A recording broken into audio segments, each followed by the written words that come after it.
What's up guys, Omni here. You guys know how it goes, another day, another video. Last night I tweeted I sleep. What recent news, topics, tweets, videos y'all want me to talk about tomorrow? Somebody on Twitter went viral for making one of the worst tweets I've ever seen, talking about funniest black YouTubers. There's another update to the Justin Minx situation, which, well, you just hate to see happen. Justin Roiland, the co-creator of Rick and Morty, has returned for justice. Popular YouTuber LinusTechTips gets his entire channel hacked by the Bitcoin Tesla bot. And guys, believe it or not, the TikTok ban might actually happen as the TikTok CEO is summoned for trial. All of that and more. So guys, hey, if you've been watching this channel for a while, okay, you see me on the recommended or you just click anyway and you haven't subscribed yet, do me a favor, just hit that button, okay? It helps me a lot. We're trying to reach some goals. Otherwise, you guys know the drill. Sit back, relax, put your feet up, and yeah, allow me to lay it on you. So guys, this is an absolutely huge update coming from the co-creator of Rick and Morty and some other shows as well, Justin Roiland. We talked about him and how basically he was getting, destroyed on the internet for some cases that came out, some information about potential domestic abuse. Alva TV said Justin Roiland's response to everything less than 18 hours ago. He tweeted and he said justice. In case you guys forgot, Justin was arrested and he was charged with felony domestic battery and false imprisonment in Orange County, California, in connection with an alleged incident in January 2020 involving an unnamed woman he was reportedly dating at the time. He said, "I have always known that these claims were false, and I never had any doubt that this day would come. I'm thankful that this case has been dismissed, but at the same time, I'm still deeply shaken by the horrible lies that were reported about me during this process. Most of all, I'm disappointed that so many people were so quick to judge without knowing the facts, based solely on the word of an embedded ex trying to bypass due process and have me canceled. That it may have succeeded even partially is shameful. However, now that the legal case has ended, I am determined to move forward and focus on both my creative projects and restoring my good name." So even though the case got dismissed, it looks like a lot of people were still talking about Justin Roiland because there were the DMs that he was sending to minors, which I'm just not going to show in detail, but this person said, okay, and all the DMs to teenage girls,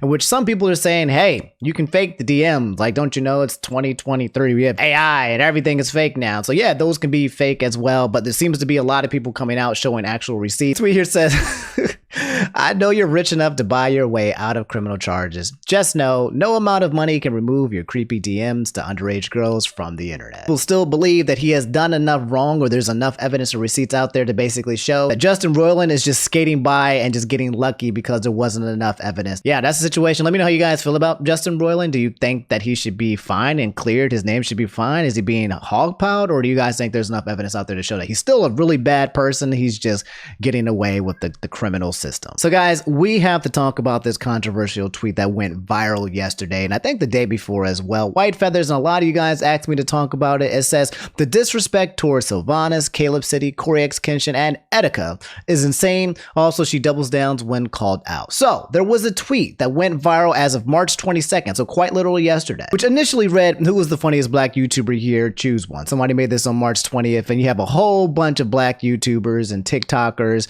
You got Trey Rags, you got Griffey, you've got Caleb Saley, you got Sylvanas, you've got CoryxKenshin, you got King Bot, you got Kai, you got Speed, you got Daquan, you got all of these people here, right?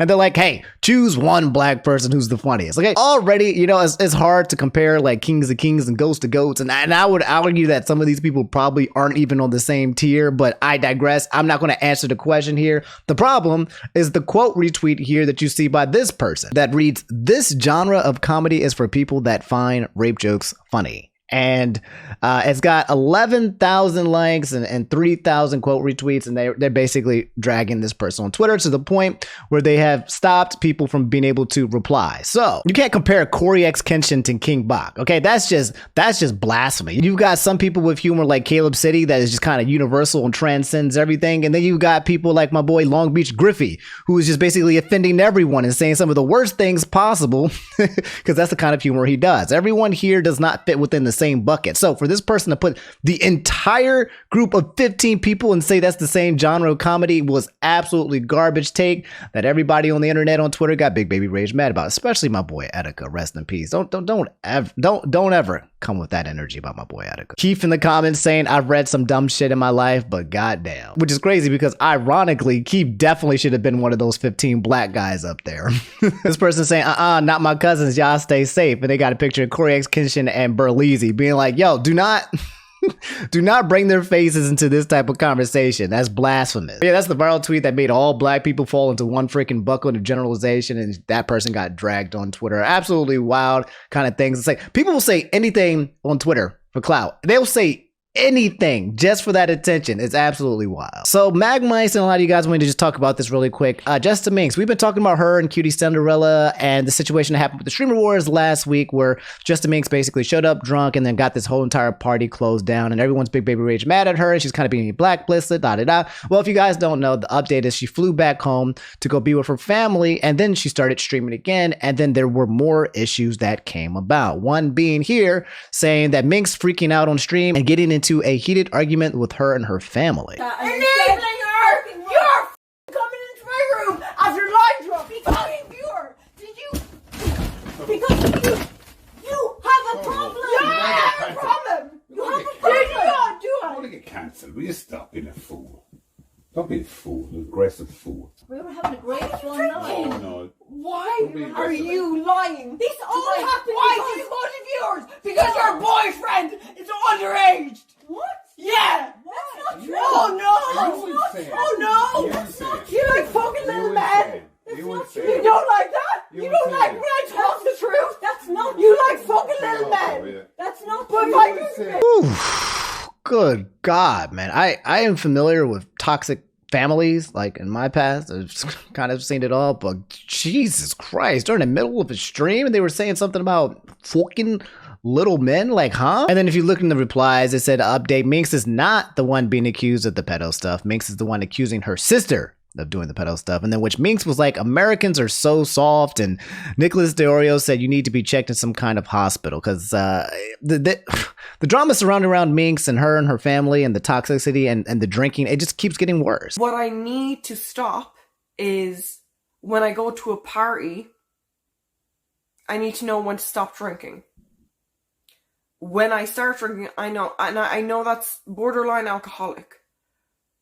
But so Just Minx has a drinking problem, and she's suggesting that when she goes to parties, she needs to learn how to stop drinking, which is the furthest from the truth in that situation. When you've done as many terrible things as Minx has done while under the influence of alcohol, your goal is not to learn when to stop drinking, it's to not drink at all, because alcoholics cannot control their actual alcohol consumption. She's beyond that point, and the fact that she's still trying to drink, you know, just to justify, like, I'm still going to drink, just not going to drink at all, after she promised Cutie Cinderella that she would not drink at all in the future, just kind of shows just how far gone she is. Like, until she reaches the point where she realizes, hey, I need to stop drinking, well, it seems like she's just going to keep being a menace to, like, the people on the stream. She'll keep getting banned. She'll keep breaking friendships. I don't know. I don't hate Just Minx or anything like that, but it's kind of also weird to see, like, this situation with Just Minx where her drinking problems is, like, the forefront of the internet. It's like you actually see her friends trying to have an intervention about her drinking problems. You can see her friends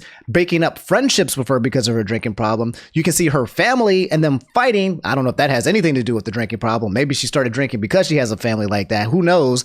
But yeah, it's just kind of weird to have all of these vices from this woman being pushed out to the forefront of the news. I mean, I guess I'm talking about it because you guys asked about it, but also she's consistently talking about it with her audience as well. And it just feels very, I don't know what to say, but I do hope that she gets help. I do hope that maybe she goes to rehab or something, because you hate to see someone, especially as a creator that you might like or appreciate, keep suffering from all of these drinking problem. So yeah, that's Just Minx. Let me know how you guys feel about the situation in the comments below. So guys, we have some breaking freaking news. We talked about LinusTechTips in the last video where basically he almost canceled himself. Well, looks like someone has officially accomplished doing so. Fresh Morris said, no freaking way. LinusTechTips just got hacked a minute ago. A Tesla stream appeared in my recommendations. I don't follow Tesla. And now they're deleting all his videos and streams. Bro, if Linus's channel is hacked, no one is safe. So you guys don't know, LinusTechTips, one of the most popular technology type YouTubers that talks about like computers and RAM and all that jazz. His channel, if I think over being like 16, 20 million subscribers, got hacked by the freaking Tesla bots, and also his side channels got murked as well. If you try to go to this man's page right now, this is what you will see. This page isn't available. Sorry about that. Try searching for something else. The YouTube channel got absolutely deleted because of this entire situation. That's crazy. Again, like that person was saying, if LinusTechTips ain't safe, if LinusTechTips YouTube channel can get hacked, then nobody is freaking safe. That is wild. And the crazy thing about these hacks here, it's always like Elon Musk or ChatGPT, some AI thing, is Bitcoin back. The weird thing that I find about all of these hacks, it's always the same freaking one. It's always quite literally the same video of the same Elon Musk talking about the same thing about Bitcoin. And I'm trying to understand, do these scams actually work? Now that he's hacked a channel that has over millions and millions of subscribers, is there somebody literally on the face of the planet who comes in and be like, oh, LinusTechTips is working with Elon Musk. Oh, Bitcoin. Oh, I should do whatever it is that's being said in this video. Like, that's what I'm trying to understand, because like at this point, I feel like it's become such a meme. It's become so knowledgeable that it's occurring. I can't understand if this is actually something that's effective. It feels like it's making cryptocurrency look worse every time you see something pop up. So I'm wondering why people continue to just do this when it's very, very, very obviously a scam, unless I'm missing something and these people are making bank by hacking these channels, because they haven't stopped. So, and who's doing it? It seems to be like the same person. The same one person seems to be hacking every channel on YouTube, because it's always the exact same thing. Who is behind this? Who's the culprit? So guys, we have an update on the TikTok ban. If you guys don't know, the United States is trying to get rid of TikTok. So much, in fact, the actual CEO of TikTok has made an actual video talking about why you should not ban TikTok. Hey, Bob Crave had tweeted this, but I've already told you guys a little bit about this, but in case you missed it, TikTok CEO shares a video warning users about the looming ban. Quote, some politicians have started talking about banning TikTok. Now this could take away from all 150 million of you. At least half the population in the United States apparently has TikTok, which is absolutely ridiculous. And Indy just got here, so we're going to watch this with Indy. Hi everyone, it's Show here. I'm the CEO of TikTok. I'm here in Washington, D.C. today, and I have some news and updates to share with everyone here. Today, I'm super excited to announce that more than 150 million Americans are on TikTok. That's almost half of the US coming to TikTok to connect, to create, to share, to learn, or just to have some fun. This includes 5 million businesses that use TikTok to reach their customers. And the majority of these are small and medium businesses. Now, these numbers are amazing. And I'm so thankful to all of you and the 7,000 TikTok employees in the US who are helping us build this incredible community in America and around the world. Now, this comes at a pivotal moment for us. Some politicians have started talking about banning TikTok. Now, this could take TikTok away from all 150 million of you. I'll be testifying before Congress later this week to share all that we're doing to protect Americans using the app and deliver on our mission to inspire creativity and to bring joy. Let me know in the comments what you want your elected representatives to know about what you love about TikTok. So yeah, the actual CEO of TikTok making a case and saying, hey guys, they about to take away your TikToks. So I'm just letting you know ahead of time, we're about to be put on trial. If you guys don't know, the reason why they're trying to take away the TikToks is because the government believes that TikTok is a Chinese app that might be used as spyware to spy onto millions and millions of Americans. Hence why they've already made a global TikTok ban on any kind of government devices, so that if this is the case with TikTok, there's no way that they can infiltrate some of the government secrets. But also looks like they're trying to go a step further and maybe bring it to a freaking United States ban altogether, which would be absolutely monumental. ByteDance is not owned or controlled by the Chinese government. It's a private company. 60% of the company is owned by global institutional investors. 20% is owned by the founder, and 20% owned by employees around the world. ByteDance has 5 board members. 3 of them are American. Now, TikTok itself is not available in mainland China. We're headquartered in Los Angeles and in Singapore, and we have 7,000 employees in the US today. Still, we have heard important concerns about the potential for unwanted foreign access to US data and potential manipulation of the TikTok US ecosystem. Our approach has never been to dismiss or trivialize any of these concerns. We have addressed them with real action. Now, that's what we've been doing for the last 2 years, building what amounts to a firewall that seals off protected US user data from unauthorized foreign access. All right, so the CEO of TikTok essentially saying, look, we're building a freaking wall so that all data from the United States, Americans and everything cannot be tapped into from an outside source. And I think a lot of people, a lot of Americans are saying, cap. They're saying like, look, I get it. You're saying it is all American based. This is all American, you know, it's on American turf. But people are saying like at the end of the day, it's a Chinese app and that there are Chinese board members as well on top of the app. And that if China wants to tap into this information, regardless of this firewall, then they can, is what some people are arguing. Now, look, I get it. I like TikTok as much as any other person, usually not as much as any other people, but to be frank, I wouldn't take the gamble.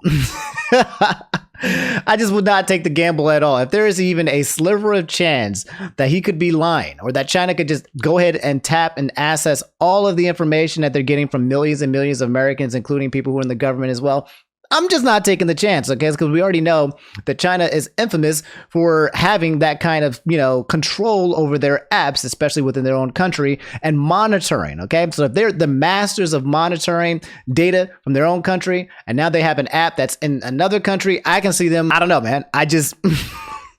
There's no way. I don't believe in conspiracy theories, but I feel like if there was one to believe, this would be the one that would be the one to believe in it. This would be it. All right, guys, that's all I have for today's video. If you made it to the end, do me a favor. Again, subscribe if you guys haven't already. All right, drop a like. Just lets me know that you made it to the end of the video. I made a decent video, and I'll catch you guys later, okay? I'm probably get off some one-offs sometime this week, okay? Because next week I'm actually going to be heading out to Cancun with the family. So that'll probably be next Wednesday-ish, I believe is the time zone. So if you guys miss me for a couple of days, that's where I'll be. But yeah, I love you guys. I'll kind of make a couple videos before I leave. Y'all take it easy. And yeah, peace.